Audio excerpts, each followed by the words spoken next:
নিজেদের ন্যায্য দাবিতে প্রায় 8 থেকে 9 দিন বিকাশ ভবনের সামনে বসে আছেন যোগ্য শিক্ষক শিক্ষিকারা, এবং বারংবার শাসক দলের তরফ থেকে একের পর এক কালিমা বা দাগ লাগানো হচ্ছে এই আন্দোলনে। কখনো নাটক বলে, কখনো টিভির পর্দায় ছবি দেখানোর জন্য বা নিজেদের মুখ দেখানোর জন্য বসে আছেন বলে দাবি করেছেন শাসকদাদিকে। এই মুহূর্তে আমার সঙ্গে উপস্থিত আছেন রবীন্দ্রনাথ সাহা। দাদা বলছি, শাসক দলের তরফে বারংবার এই মিছিলকে কালিমা দেওয়া হচ্ছে, বলা হচ্ছে যে আপনারা প্রেস দেখানোর জন্য, টিভিতে মুখ দেখানোর জন্য এখানে বসে আছেন, কি বলবেন? দেখুন না, আমাদের টিভিতে মুখ দেখানোর আমরা দেখতে এত সুন্দর নই যে আমাদেরকে টিভিতে মুখ দেখিয়ে লোকের কাছে পরিচয় গ্রহণ করতে হবে। আমরা মনে করি আমাদের একটাই জায়গা, সেটা হচ্ছে বিদ্যালয়। আমাদেরকে বিদ্যালয়ে যাওয়ার রাস্তাটা পরিষ্কার করে দিন। আর ফিরাদ হাকিমের কথা বলছেন, শোনার কথা কি বলবো, উনি তো সব থেকে বড় অভিনেতা। কারণ উনি যখন জেলে ছিলেন, সকালবেলা সূর্যোদয়ের সময় তিনি কাঁদতেন যে আমি বিনা দেশে শাস্তি পেয়ে গেলাম। তাহলে তিনি কি মুখ দেখাতেন না? তখন তিনি কাঁদতেন কেন? সে বড় বড় কথা বলতেন কেন? তাহলে তিনি কথাগুলো বলা আগে তিনি একবার নিজে ভাবুন যে তার সরকার কি করেছে, তার মুখ্যমন্ত্রী কি করেছে। আমি মনে করি যে মুখ্যমন্ত্রী ছাড়া এই সরকারের কোনো পোস্টারের কোনো ভ্যালু নেই। কাজে যা দায় চাইবো আমরা মুখ্যমন্ত্রীর কাছে চাইবো। মুখ্যমন্ত্রী আপনাদেরকে তো ভরসা রাখতে, মুখ্যমন্ত্রী ভরসা রাখতে বলছেন, ভরসা আছে? ভরসা কিসের জন্য রাখবো বলুন না? ভরসা আমরা তখনই রাখবো, উনি বলুন না ওনার কাছে যদি লিস্ট রয়েছে তাহলে উনি পায়ে ধরে ক্ষমা চান, উচ্চ আদালতের কাছে গিয়ে বলুন যে হুজুর আমার যা হয়েছে ভুল হয়েছে, এগুলো মিস্টেক ছিল, যোগ্য তালিকা আমি আপনার হাতে তুলে দিলাম, এদেরকে আপনি বাঁচিয়ে দিন, অযোগ্যদের আপনি যা শাস্তি দেবেন সেটা সরকার মাথা পেতে গ্রহণ করবে। এই বুকের এই হকটা কি আছে তাদের মধ্যে? আমার মনে হয় তার মধ্যে নেই। কারণ দুর্নীতির আতুর ঘর তো ওখানে, এমআরশিট খাতাপত্র যাই বলুন না কেন সবটাই ওদের কাছে আছে, কিন্তু দেবেন না। কারণ কেন? অযোগ্যদের বাঁচানোর জন্য উনি তৎপর হয়ে আছেন বা ওনার সরকার তৎপর হয়ে আছে। আমার শেষ প্রশ্ন, যে মুখ্যমন্ত্রী বলছেন তিনি চাকরিটা খাননি, যারা এই চাকরিটা যাওয়ার জন্য দায়ী তারাই আপনাদের সঙ্গে জড়িত আছে বা অযোগ্য অনেকে জড়িত আছে বা রাজনৈতিক একটা দিক দেখা আছে, তাই তো হচ্ছে? আচ্ছা, আমি এবারে বলি, সরকারটা কে চালাচ্ছেন এখন? মাননীয় আপনি চালাচ্ছেন, আপনার দলের প্রতিনিধিতে আপনি নির্বাচিত হয়ে এসছেন। তাহলে কে বিরোধী পক্ষ কি করলো না করলো সেটাকে আমি কেন ভাবতে হবো? আপনার সরকারি দপ্তরে বসেই দুর্নীতি হয়েছে, আপনার দলের সরকারি কর্মীরাই আপনাদের কোটি কোটি টাকা খেয়েছে। তাহলে অন্য কারো কথা ভাবার সময় আছে, প্রশ্নই আছে না। কোন রাজনৈতিক দল কি না আমি এসব জানতে চাই না। চাকরি আপনি খেয়েছেন, আপনার সরকার খেয়েছে, কাজে এই দায় আপনাকে নিতে হবে। হ্যাঁ, স্বাস্থ্য সবকিছু রাস্তায় সবাই সব দেখতে পাচ্ছেন, এবং যারা বলছেন তারাই বোধহয় অভিনয়, তারা নেতা না অভিনেতা তাদের একটু জিজ্ঞেস করুন।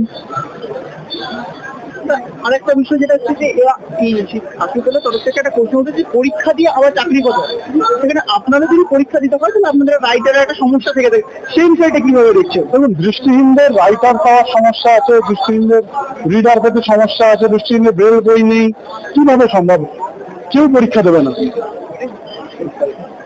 আচ্ছা, আর পাশাপাশি তাহলে শাসক রাজ্যের মুখ্যমন্ত্রীর উপর কি আস্থা রেখেছেন? উনি যেটা প্রথম দিন আস্থা দিয়েছিলেন, কতটা আস্থা আছে? কারোর উপর আস্থা নেই, কারোর উপর আস্থা নেই না, কিন্তু উনি তো বলছেন আস্থা রাখতে, উনি কারোর পেমেন্ট আটকা দিবেন এই কিছু। আপনাদের প্রতি আমরা তো ছিল একদমই না, একদমই না। যার জন্য আমাদের মতো দৃষ্টিহীন শিক্ষক শিক্ষিকাদের যোগ্য অধিকার মঞ্চের পাশে এসে, এবং আমাদের অল বেঙ্গল ব্লাইন্ড টিচার অ্যাসোসিয়েশনের প্রেসিডেন্ট আছেন, তিনি আমাদের সংগঠন সম্পর্কে আরো বিস্তারে বলবেন। শাসক দলের তরফ থেকে বারংবার আপনাদের এই আন্দোলনকে নাটকের মঞ্চ, কখনো টিভির পথে আপনারা মুখ দেখাবেন বলে আপনারা এখানে বসে আছেন বলে বিদ্রুপ করেছে, কি বলবেন সেই বিষয়টাকে? দেখুন, আমরা তো শিক্ষক, আমাদের বক্তব্য শালীনতাপূর্ণ হওয়া উচিত।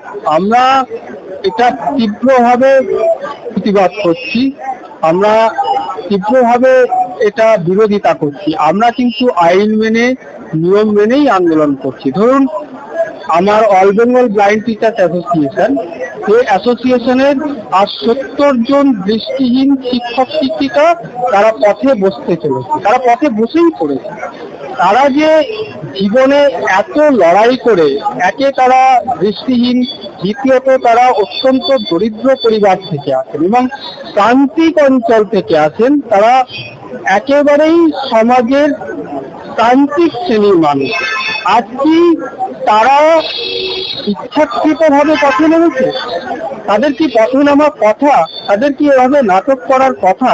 এখান থেকেই আপনারা বুঝুন, সমাজ বুঝুক যে আজকে শিক্ষক শিক্ষিকারা কি পরিস্থিতিতে এসে পৌঁছেছে, যেখানে তারা পথে নামতে বাধ্য হচ্ছে। প্রতিবন্ধী শিক্ষক শিক্ষিকারা পথে নামতে বাধ্য হচ্ছে। যিনি এটাকে নাটক বলছেন, এটা তার ধৃষ্টতা।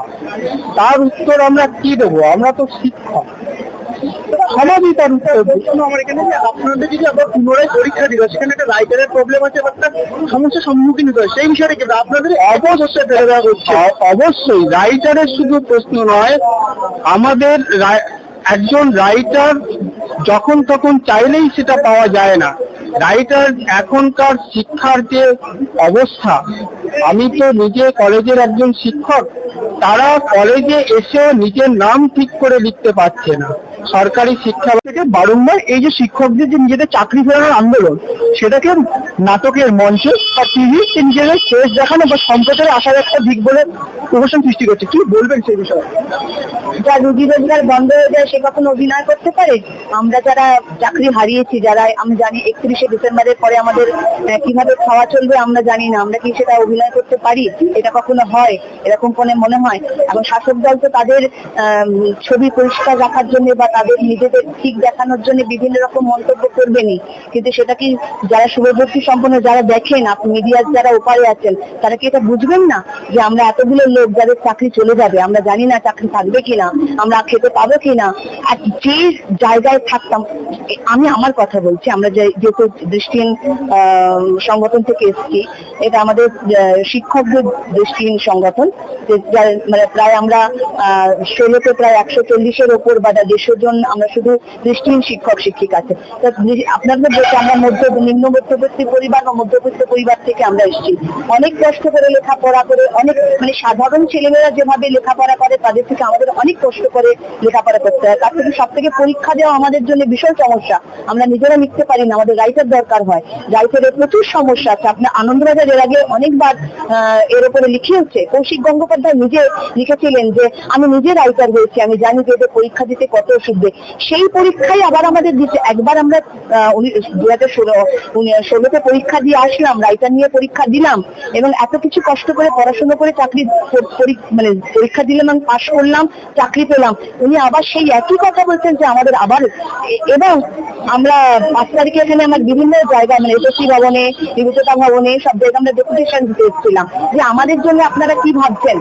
উনি তখন বললেন যে চেয়ারম্যান বললেন বা অন্যরা যারা বসেছিলেন তারা বললেন না, আপনাদের জন্য আলাদা কিছু না, আপনারা এবং যারা সবাই আছে সবারও যা হবে আপনাদের দিতে হবে। এটা কি করে হতে পারে? আমরা তো ওদের সঙ্গে এক নই, আমাদের অসুবিধাটা আলাদা এবং সংবিধানেও আমাদের জন্য আলাদা নিয়ম করা হয়েছে।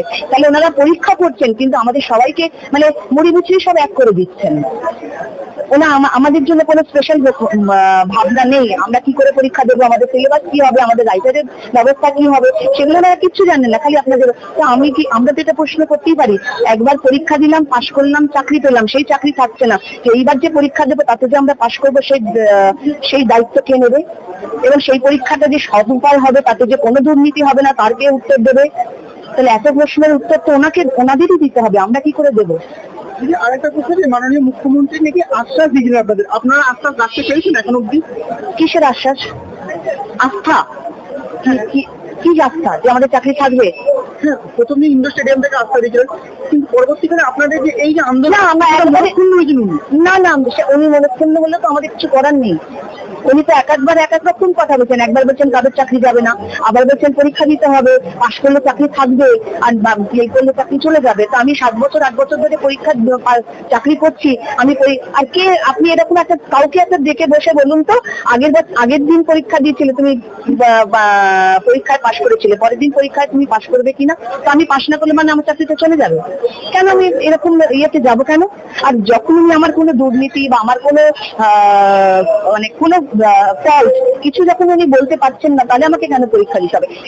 সুপ্রিম কোর্ট কেন বলেছে পরীক্ষার ব্যবস্থা করতে? উনি যোগ্য আর অযোগ্য আলাদা করে দিতে পারছেন না সেই কারণে। এবং এটাও সুপ্রিম কোর্টের একটা ভুল, মানে একটা মানে কি বলবো, তার মধ্যে একটা দুরকম ব্যাপার আছে। এরকম হতে পারে না। যদি যোগ্য অযোগ্য আলাদা করে দেয়া হতো তাহলে তো পরীক্ষার দরকার হতো না। যদি উনি আলাদা করে ফেলতে পারতেন তাহলে তো পরীক্ষা দেওয়ার দরকার হতো না। কেন আমরা পরীক্ষা দেবো? আমরা তো অযোগ্য নই। আর পরীক্ষা দিলে যদি ফেল করি আমার চাকরিতে চলে যায়, তখন আমার কি হবে? আমি যে এত কষ্ট করে পড়াশোনা করে যেখানে দাঁড়িয়ে আছি আজকে, আমার পরিবার যেখানে দাঁড়িয়ে আছে, আমাকে আবার আমি এতদিন বার্ডেন ছিলাম না। আমি নিজেকে হিউম্যান রিসোর্স মানে মানব সম্পদে আমি প্রতিষ্ঠিত করেছি। আমি কারো বার্ডেন নই। আমি তো আবার একজনের বার্ডেন হয়ে যাব আমার যদি চাকরি না থাকে। আর অন্য 5 জন যা করতে পারে আমি তা করতে পারি না, কারণ আমার একটা প্রতিবন্ধকতা আছে। এবং সেটা নাটক নয়, সেটা কোনো ভুল ভ্রান্তি নেই, সেটা কোনো লুকোচুরি নেই, সেটা একদম সবার কাছে পরিষ্কার ভাবে আমি সব কাজ করতে পারি না, আমাকে কিছু অসুবিধার সম্মুখীন হতে হয়। তাহলে সেইগুলো উনি ভাববেন না? তো ওনাকে ভাবার জন্যই তো ওখানে বসানো হয়েছে। ওনাকে সবার কথা ভাবতে হবে। তো তুমি আমাদের কথা ভাবছেন কোথায়? আমাদের জন্য ব্যবস্থা নিচ্ছেন কোথায়? বিশেষ করে যারা এসএসসি অফিসে বসেছিলেন, নিবেদিতা ভবনে বসেছিলেন, ওরা বললেন না আপনারা তো আলাদা না, আপনারা সমান। সংবিধান তো বলছেন আমরা আলাদা, আমাদের জন্য আলাদা ব্যবস্থা, পিডব্লিউডি অ্যাক্ট, আরপিডি অ্যাক্ট। তাহলে এগুলো কিসের জন্য করা হয়েছে? অল বেঙ্গল ব্লাইন্ড টিচার অ্যাসোসিয়েশনের পক্ষ থেকে আর যোগ্য শিক্ষকদের পাশে তাদেরকে ধর্ণা দিতে দেখা গেল। শুধু তাই নয়, শাসকের বিরুদ্ধে তারা তীব্র প্রতিবাদ জানায়। এমনকি পুনরায় শাসক দলের বা তরফ থেকে যে পরীক্ষা দেওয়ার কথা হচ্ছে শিক্ষা হিসেবে তারও বৃহৎ প্রতিবাদ জানায় তারা। পাশাপাশি তারা জানায় যে তাদের এই পরীক্ষা দিলে কি কি অসুবিধা হবে এবং তাদের যে রাইটার অসুবিধা বা বিল বা তাদের যে পড়াশোনার বই সেগুলি কনভার্ট করতে যে সমস্যা লাগবে বা সময় সাপেক্ষ ব্যাপার সেই বিষয়ে তারা জানায়। বিকাশ ভবন থেকে সায়ন চক্রবর্তীর রিপোর্ট, ভিডেন প্লাস।